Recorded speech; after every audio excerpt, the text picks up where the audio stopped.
Well, it's Monday morning, and I guess the sun still came up. I mean, at least as much as it comes up in Pittsburgh in November.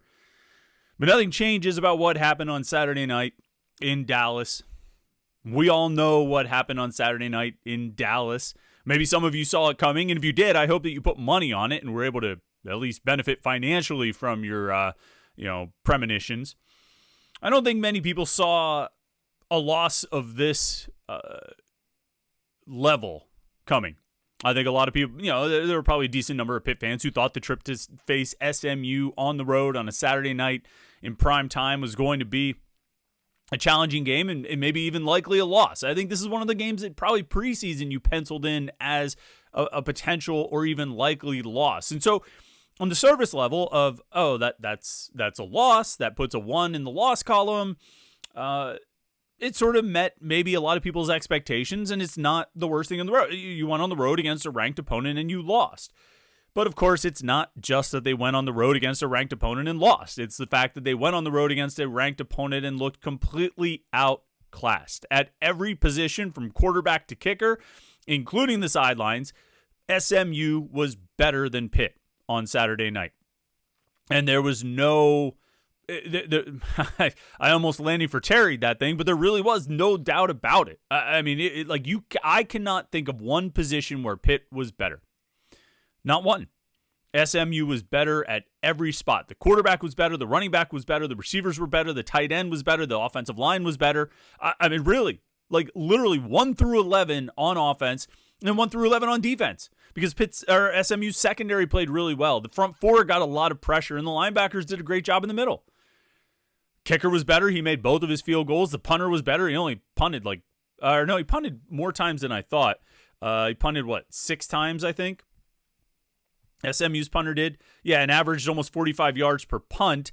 Caleb Junko punted 5 times. Remarkably, Pitt punted less than SMU, but it's probably because they went for it on a bunch of 4th downs, and Junko averaged about 31 yards per punt. There's maybe kick returns, because Tyreek Robinson did a nice job returning a few kicks. Is that the one spot that we would look at and say, no, because Roderick Daniels had 1 kick return for SMU, and he took it 42 yards. It was at the squib kick or something like that. So, nothing. Across the board, SMU is better in every single way. And now, 8 games down, Pitt's sitting at 7-1. And if you take that in a vacuum, you say, holy crap, that's incredible. They've gone from a 3-9 season to a 7-1 start through 8 games with 4 games left to play. This is a magical turnaround. It's all gravy at this point. How could anybody be disappointed? But of course, we know that context, background, details all sort of change the perception. Because now Pitt, yes, they're 7-1.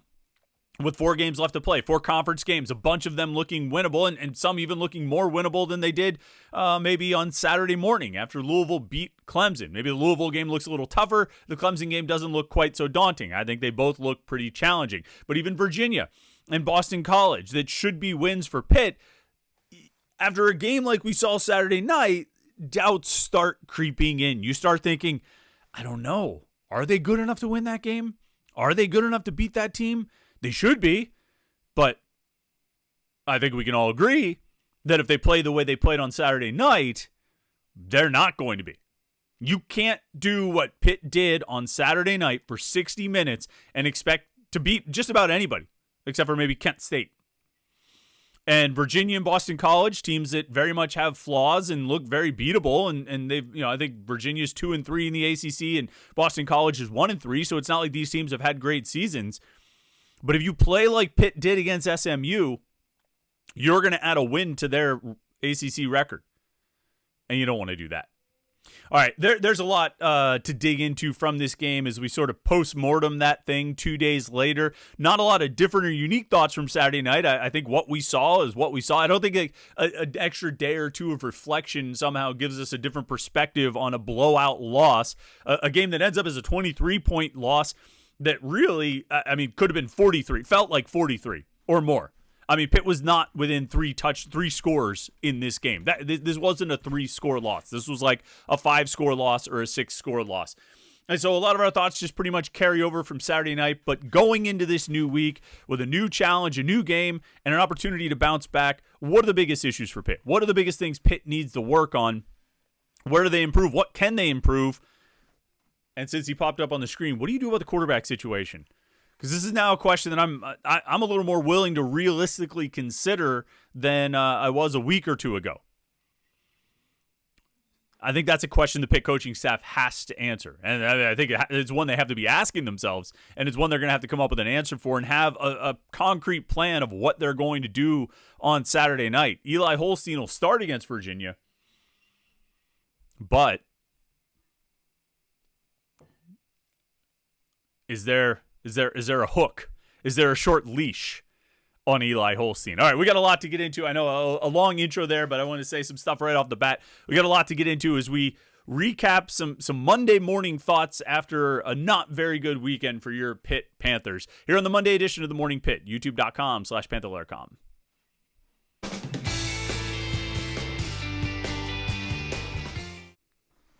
Yeah, it's Monday. It's the Morning Pitt. It's youtube.com/Panther-Lair.com. I imagine Pitt fans everywhere have a real case of the Mondays, as you are wont to do after a loss like they suffered on Saturday night. And look, I know there's a whole segment of Pitt fans. I don't know if it's a majority, but it's a big segment who, with every bit of success, with every win that has come, that other shoe that you're waiting for to drop just keeps climbing higher and higher, but you still know it's going to drop, and you still feel like it's going to drop, and you're still waiting for it to drop, and you're in some cases even predicting it to drop. And I suspect for at least some of those Pitt fans, Saturday night was a bit of a sigh of relief because finally it happened. Finally they could go back to just being really down on things, because it was hard. It was hard when Pitt was 7-0. To be negative, because even if you wanted to point out some issues that they had, it was hard because the team was winning. So finally you could let it all out, and boy, howdy did Pitt fans let it out Saturday night, yesterday, and it'll continue today, and it'll continue. There's no point where the page will be turned until Pitt goes out and wins another game. And for a certain segment of Pitt fans, the likelihood of Pitt winning another game seems very low right now. I understand that. I know we're all very reactionary to the last game. The last game always sets the tone for what we think everything will be.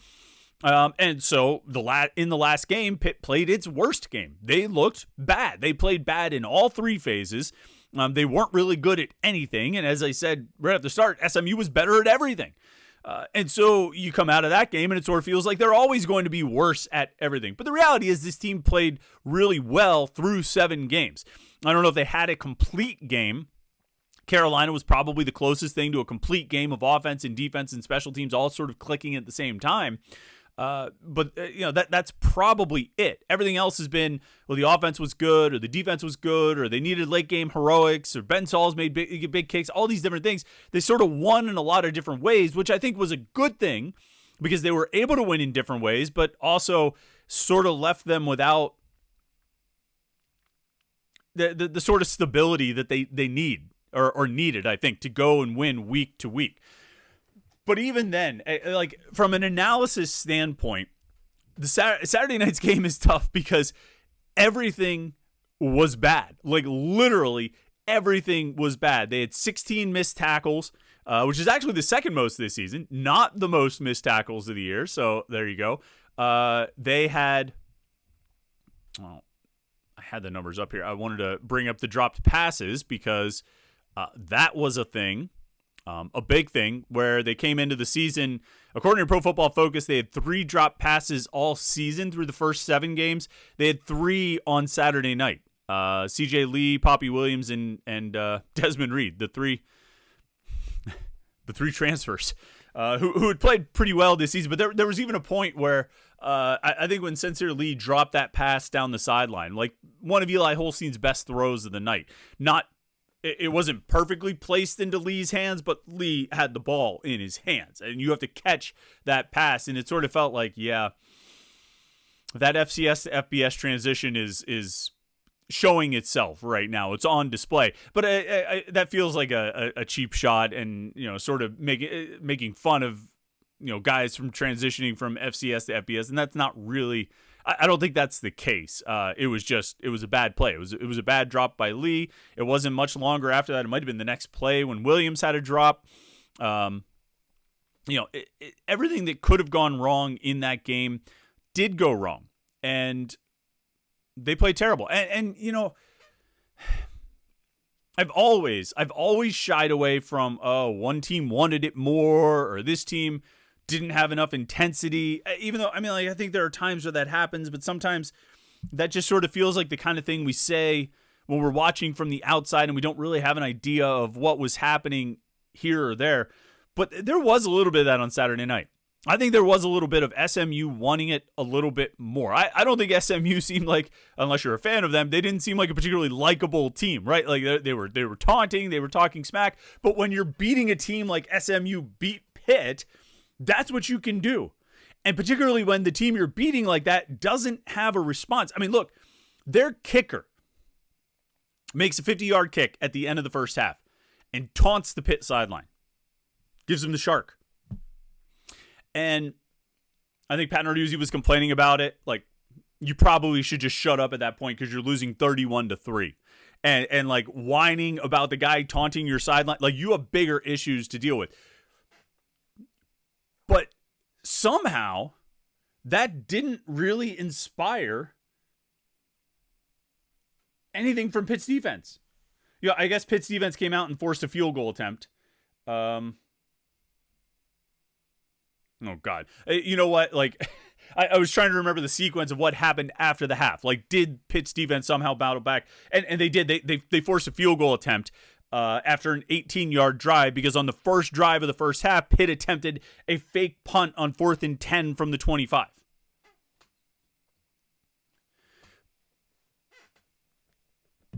Like... Forget the fake punt. I don't even care. It's ridiculous. Like, what are you even trying to do?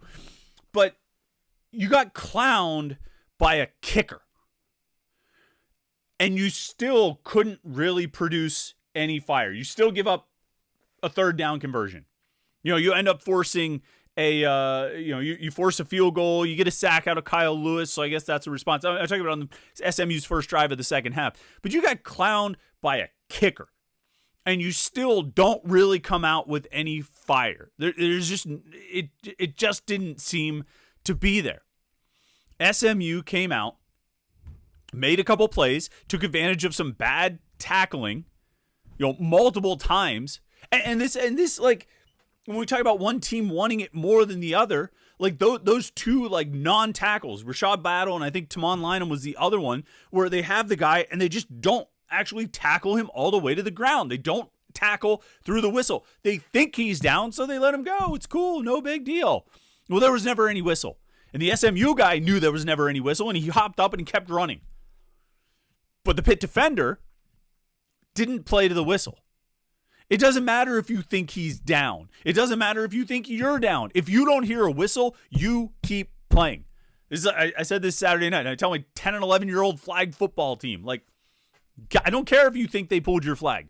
You keep playing until you hear a whistle. I don't care if you think you got him out of bounds or something like that. If you don't hear a whistle, he wasn't out of bounds. If you didn't hear a whistle, Rashad Battle, he wasn't down.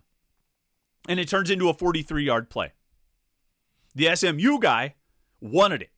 The SMU guy said, I don't hear a whistle. I'm going to keep playing. The Pitt guy said, well, I'm pretty sure he's down. And some people said, well, maybe there was a fear about taking a penalty or something. I don't know. What I do know is that you need to tackle until through the whistle. And it didn't happen. They didn't tackle through the whistle. And so it was that kind of thing that almost sort of makes you feel like, were they really up for this game? Did they have the intensity they needed for this game? Did they have did they want it enough? I don't know how you couldn't. You're 7-0 in the country. You're a top 20 ranked team. And you've got an opportunity to position yourself inside the top 15 in the first college football playoff rankings. If you go on the road and beat a ranked opponent, and to come out flat like that, to come out acting like you somehow arrived, or come out acting like you don't have to give 110% in order to win. And maybe that was the mentality, maybe it wasn't. I don't know. There was a lot of pub about this defense this week. And again, I don't like getting too far into, they didn't want it as bad, or they didn't have the intensity, or they read their press clippings, or they got too caught up in doing the feature on the Sharks and all that. I don't know. I'm sure they prepared. Like they prepared every week. I'm sure they practiced hard and worked really hard on SMU. But when they got into the game, SMU was willing to give the extra push, was willing to do the extra thing they needed to do. And so you end up with 16 missed tackles. You have 3 missed tackles on like a 25-yard screen pass. They run a reverse where they get a touchdown, and dude just runs right past Javon McIntyre. And I don't know if McIntyre's momentum carried him out of the path of the ball carrier and he couldn't recover, or McIntyre just watched him score. I don't know. I don't know what happened there. I'm not going to say that McIntyre just gave up on the play, but dude ran right past McIntyre. Just like Rashad Battle doesn't finish the tackle. And Rashad Battle didn't play again after that snap, incidentally. I don't know if he got hurt, but he didn't play again after that snap. And I think Tamon Lynham was the other one.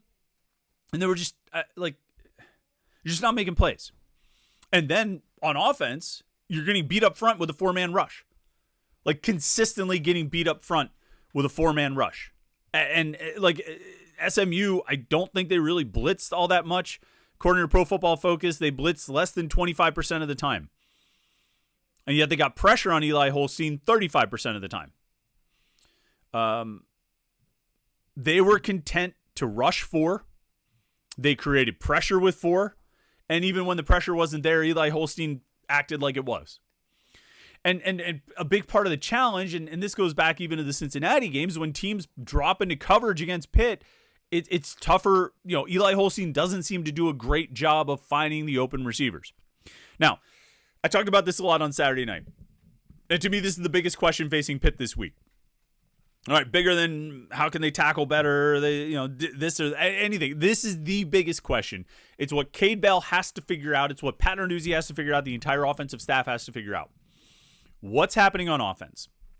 Because to me, there's 2 options. And there's a likelihood that these blend into each other and there's a little bit of both. But there's 2 things that could be happening with this offense right now. Number 1, the receivers are open. The plays are being run. But Eli Holstein's not reading the coverage well and not finding the open receivers and getting them the ball. Number 2, Eli Holstein's dropping back. Teams are just rushing 4. They're dropping 7 into coverage, and Pitt doesn't have a game plan for that, or doesn't have a good game plan for that.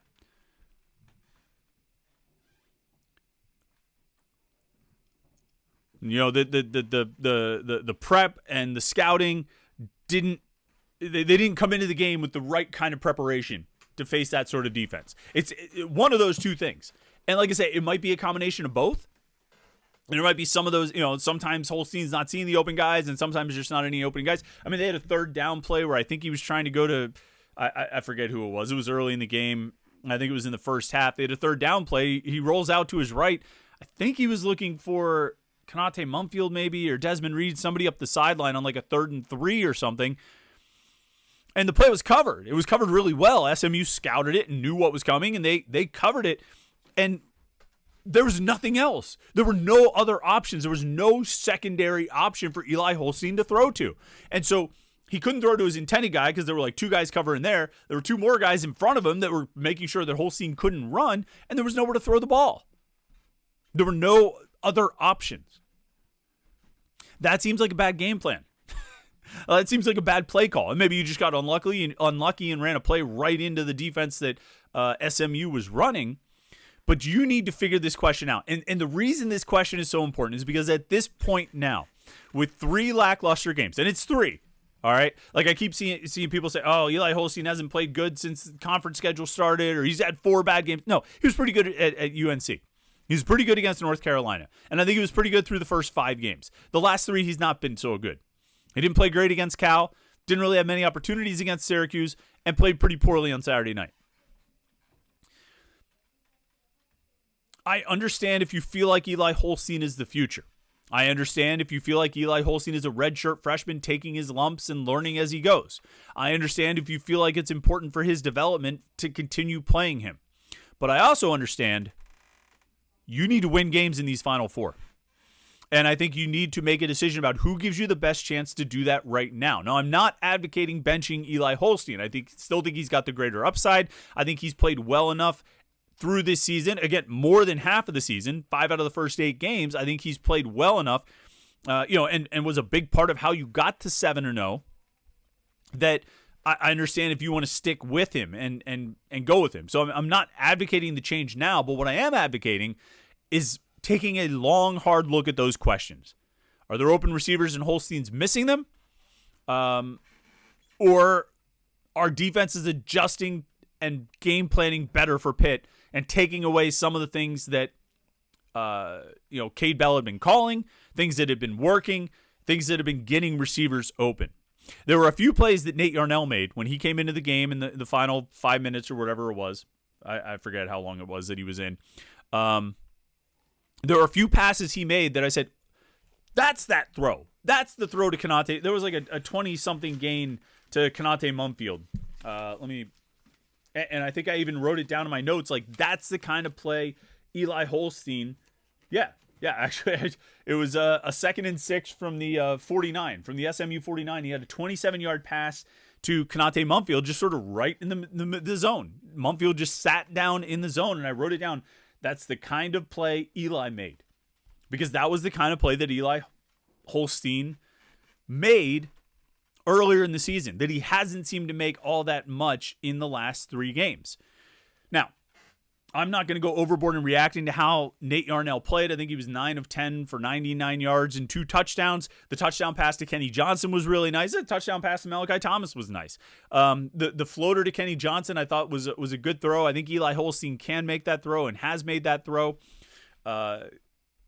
I'm not going to take anything away from Yarnell on that, although everything in that stretch comes with the caveat of the situation. Everybody's got their backups in at that point. And so it was good for Yarnell to get on the field. He got good reps. He got to play in his home state. That's cool. And he did a nice job.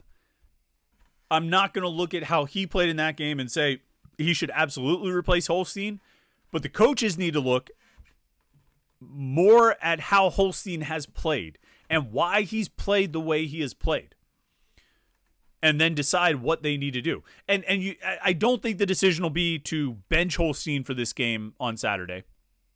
This game against Virginia, which is another 8 p.m. kickoff.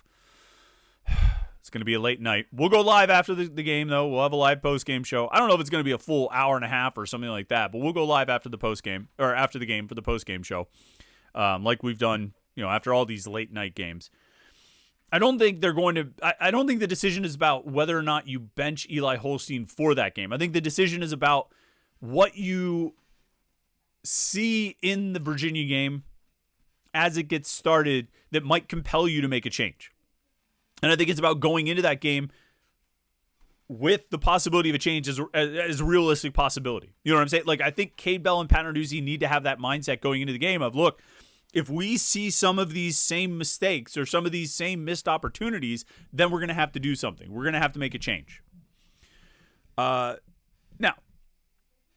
like I say, when you're giving up pressure against a 4-man rush, that limits what you're able to do. And I think it makes life really difficult on the quarterback, because now if 4 guys can beat 5 rushing, right, that means there's 7 out there who are covering. So you've got 7 covering 5, and you've got pressure. That's a really tough situation. It's a really tough situation. And, we haven't even gotten into the running game. Having a running game would certainly help. You could maybe force a little bit of SMU's or force a little bit of the defense up into the box to have to stop the run if you could start running it more effectively than they have. I mean, it was very easy. It was very easy for SMU to defend Pitt on Saturday night. It was, because they could get pressure with 4. They didn't have to worry about the running game, and so they could drop into coverage. And that's what they did, and they made life very difficult for Eli Holstein. And he didn't respond well. I don't think Cade Bell responded well. Nobody had a good night on Saturday.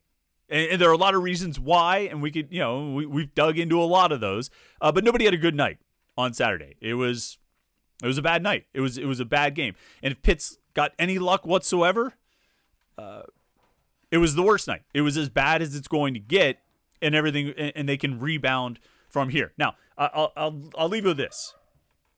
I still very much believe this is a team that's going to win 9 games, at least.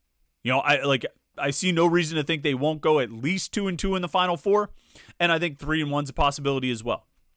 Now, 1-3 is a possibility. Like an 8-4 regular season, which was my prediction at the beginning of the year. So maybe we're headed towards that. Actually, I think I predicted 8-5 with 8-4 and a bowl loss, or 7-5 and a bowl win.